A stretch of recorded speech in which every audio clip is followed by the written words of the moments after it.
Good afternoon, good morning, good evening. Mnangagwa and ZANU-PF blatantly rigged the 2023 elections. They got away with it only because Chamisa and his Triple C participated in those elections in their millions. Over the weekend, Mnangagwa held a celebration at his farm in Kwekwe, celebrating the fact that the opposition and ZANU-PF in parliament have agreed to postpone the 2028 elections.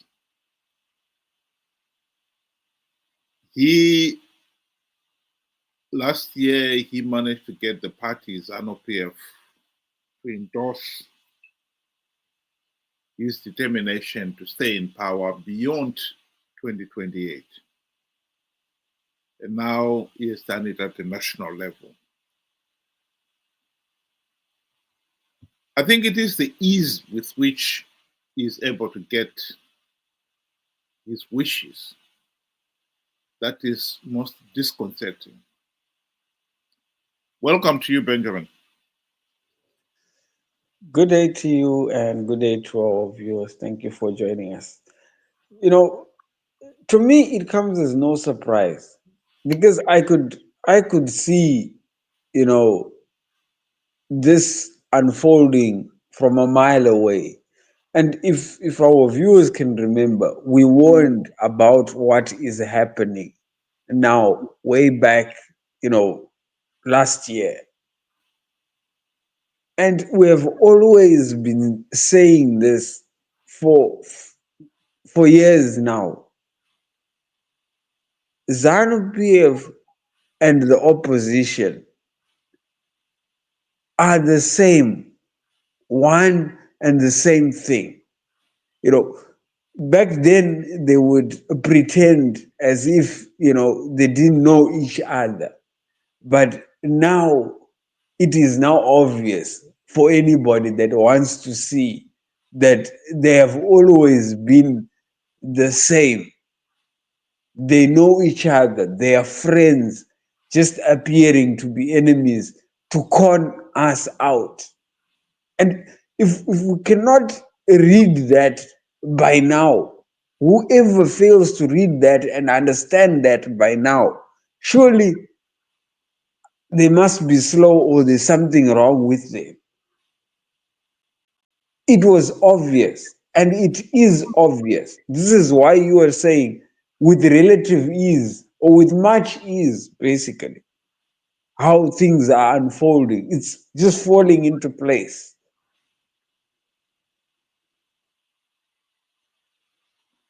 Well, I'd just like to comment on Skosana Moyo's remark there that Zimbabweans have not suffered enough and citizens are fighting to be part of the system. Well, I think in terms of suffering, the people of Zimbabwe have suffered. Zimbabwe is a failed state. Millions are living in abject poverty. And most of the people that he's talking about fighting to be part of the system rather than to end it are in ZANU-PF itself. Mnangagwa has demonstrated, ruthlessly demonstrated, that if you are not part of his group, in his camp, you could be in serious trouble. This has been part of the factional war that has taken place in ZANU-PF. At the present moment, the Mnangagwa faction is prevailing, and Mnangagwa or ZANU-PF leaders and supporters know that the other faction led by VP Chiwenga is weak. And if they make the mistake of supporting the Chiwenga faction, they will be punished. And this is why we see all this euphoria joining Mnangagwa faction. And the other people who are fighting to keep to be included in the regime are the opposition.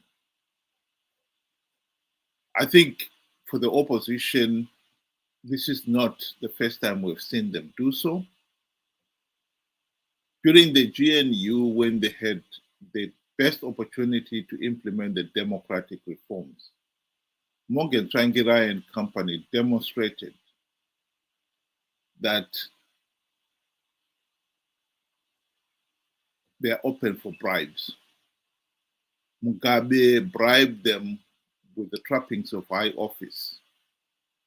The E-Class Mercedes-Benz limousines, with very generous salaries and allowances, and for Morgan Tsvangirai himself, the US $4 million mansion. And they forgot about the reforms. Indeed, ZANU-PF cronies used to boast about how MDC Triple C leaders were not going to rock the boat. Maswana MDC Aziza Nyerere, they would say. They were not going to rock the boat and implement the reforms. So this has been, I mean, in many extent he is right, but for the ordinary majority, ordinary people, they are not part of the system. They're just victims of the system. The only problem the ordinary people have is that they are not smart enough to realize that MDC Triple C leaders have sold out a long time ago to ZANU-PF.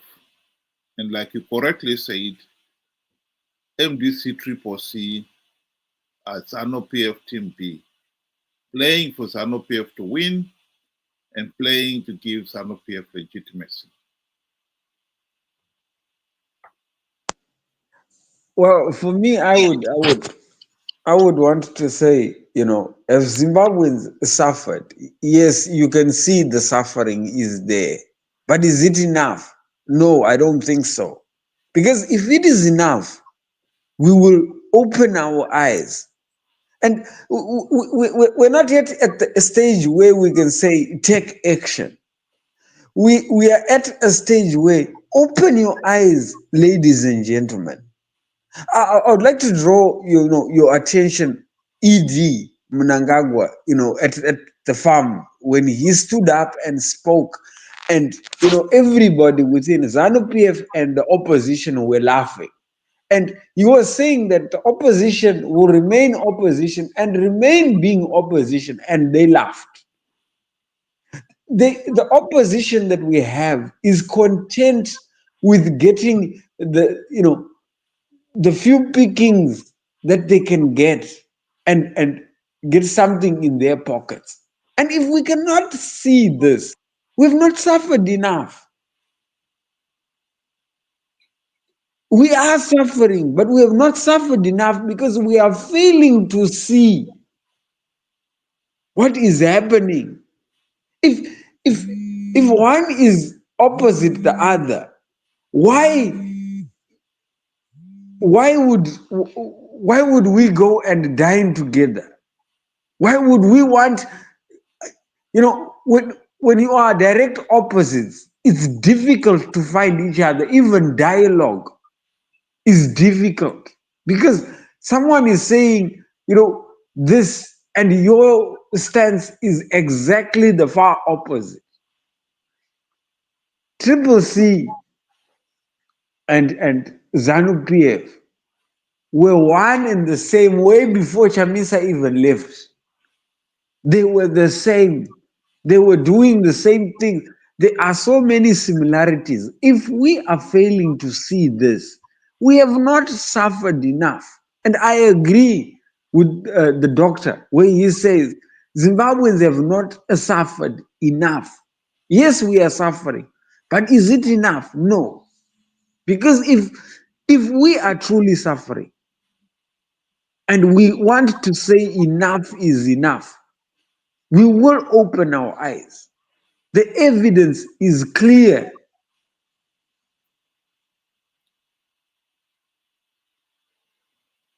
The other aspect I would like to point out here is the issue of Mnangagwa proposing to postpone the 2028 elections. Mnangagwa has been hell-bent on staying in power. There have been two impediments for him to achieve that goal. The first one is the Zimbabwe constitution clearly states that the president can only serve 2 terms, 2 5-year terms, and he has already served the 2 5-year terms. By 2028, he will be serving his last of the second 5-year term. Changing the constitution is proving to be a real headache. As much as he has conned and bribed his NOPF colleagues to endorse him as the one who should stay in power beyond 2028. Changing the constitution is clearly not easy. And so the option he has gone for is to postpone the harmonized elections for both the parliament, local authority, I'm sure, and the president, so that he could stay in power until 2030. This is a serious problem. Rigging elections, in my view, is crossing the double yellow line. But cancelling elections altogether is the equivalent of crossing the double red lines. Will Mnangagwa do it? The truth of the matter is no one can be certain. This is a tyrant who is determined to stay in power by all means necessary.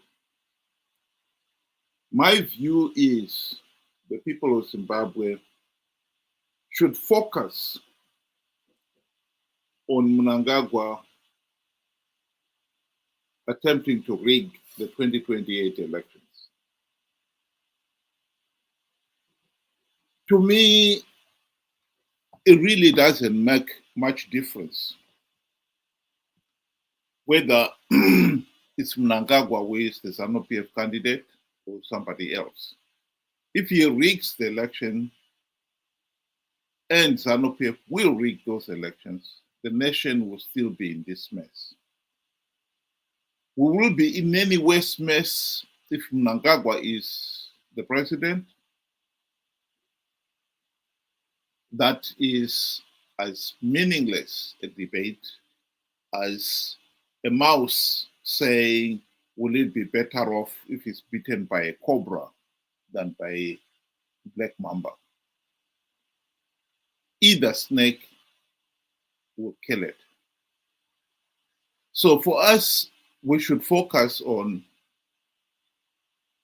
Mnangagwa trying to rig the elections, or ZANU-PF rigging the 2028 elections, and what we are going to do to make sure that the regime, even if it rigs the elections, doesn't get legitimacy. And in my view, the solution to that is to make sure that our friends in the opposition do not con millions of Zimbabweans out there to participate.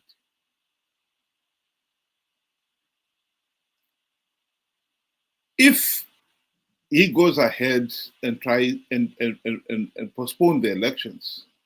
That, in my view, is a fight that we as the people can win, because there is no way anyone could ever justify that. That is a blatant denial of the people's right to a meaningful say in the government, in the governance of the country. That is easier to prove as a case than rigged elections, particularly when you have participated in those elections. So the strategy, in my view, is to keep our eyes focused on the issue of Mnangagwa or ZANU-PF rigging 2028 elections and making sure that it doesn't get legitimacy. If he goes the extra step and postpone the 2028 elections, that is a fight I believe the people of Zimbabwe can win.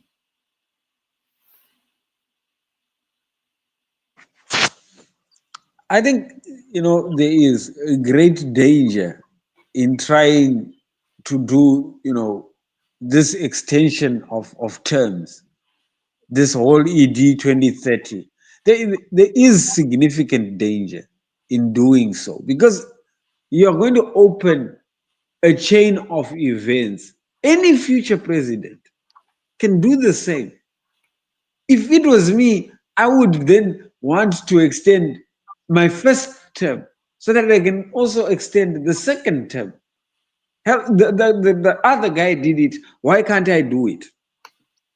The problem is when you have, characters that are deceitful, that are, spineless, like the ZANU PF and Triple C, connections of friends, where they've quickly forgotten that it took a military coup to get rid of Mugabe after they had given him so much power.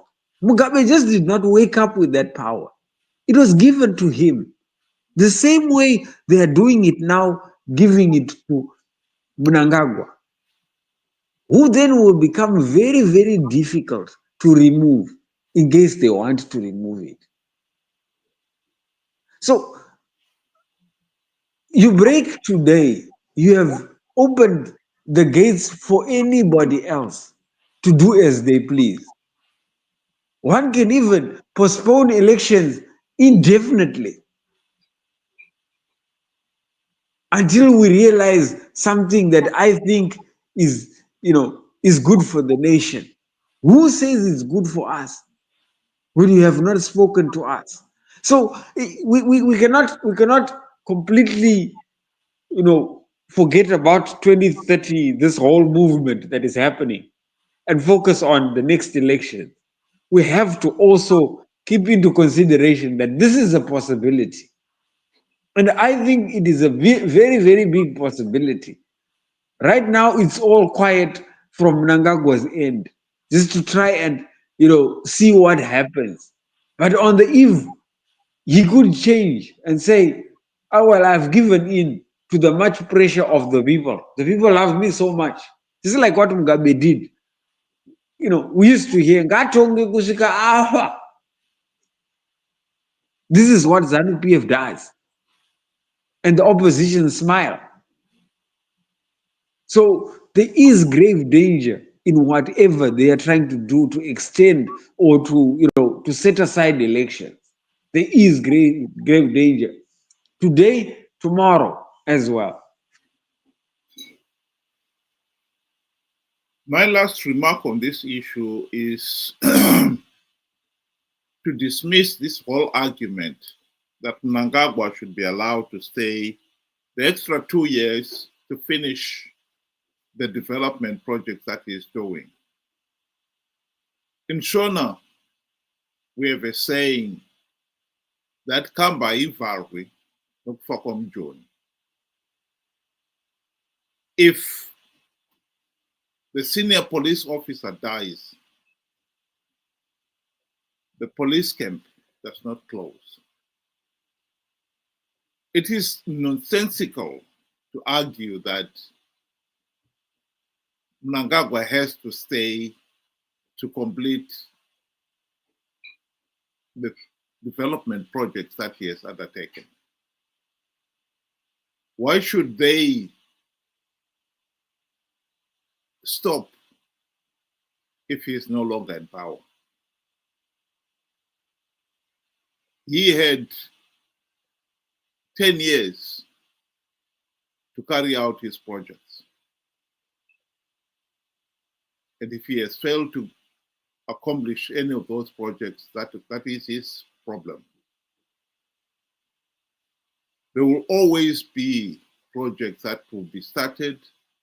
Some of them will take more than 10 years. We are not going to start changing the laws to suit each and every candidate who is in power. So this whole argument is nonsensical. It is actually proof that we are talking about here people with no regard for the rule of law. Laws to them are no more than a shirt. You can change them as you please, as your situation suits you best. Zimbabwe is a failed state because we have failed to have a healthy and functioning democracy.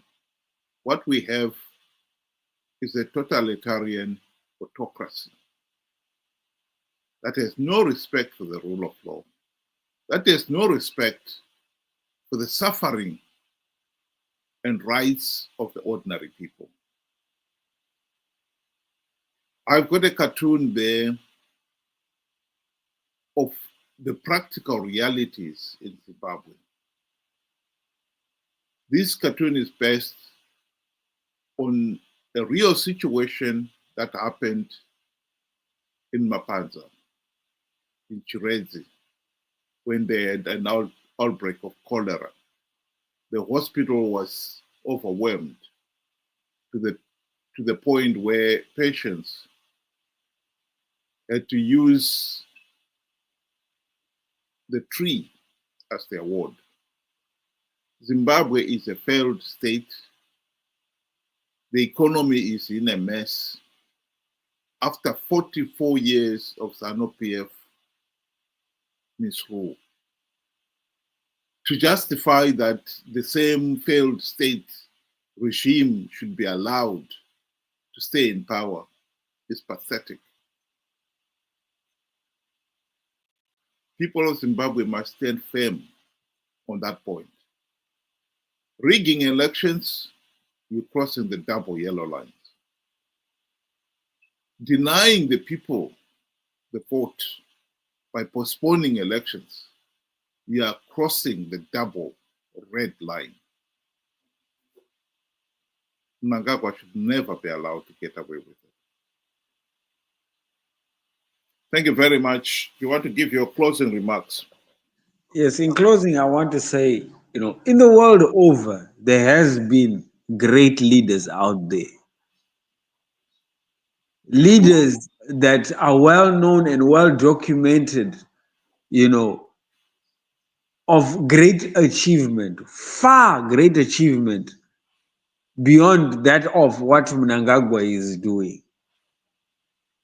They did their terms and went away. In fact, they laid a foundation for their countries. It is others that took over from that foundation that was laid and continued on that trajectory until their countries are well established today. So Mnangagwa has got no excuse. Maybe you are the one that has laid the foundation. Do your part and go. There is no excuse to break a constitution or amend a constitution, a sacred document, just for one person. And once you have done that, the next person will do the same thing or even postpone indefinitely. We cannot afford to do this nonsense, what the ZANU-PF and Triple C guys are calling for. We cannot. He's done his term, whatever it is that he has done and has achieved by that time, that's good enough. Go. Let the next person take the baton and continue. Thank you. So to reiterate what I said before, it is not for Parliament and ZANU-PF president to agree on denying the people their right to a meaningful say in the governance of the country. The mandate to govern the country is derived from the people through free, fair, and credible elections. And that mandate cannot be extended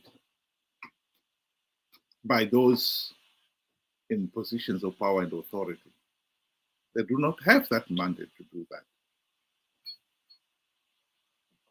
So Mnangagwa and his friends, they may have agreed, but they should know that that is totally meaningless because they do not have the power to deny the people of Zimbabwe a meaningful say on who governs the country. That is the prerogative of the people in a free, fair, and credible elections. They are the only ones who gives you the mandate. The people will never give you the mandate to usurp their own power. This is even more so considering that Mnangagwa rigged the 2023 elections. This regime is illegitimate. And now the illegitimate regime is seeking to extend its illegality by you denying the same people their right to a meaningful say. That is just compounding the problem. I state it again, postponing the 2028 elections is crossing the double red lines. Mnangagwa must know that this is one thing that he will never get away with. Thank you very much for those of you who were able to join us tonight. I hope you'll be able to do so again tomorrow, same time, 6 p.m. UK time, 8 p.m. Zimbabwean time. Good night.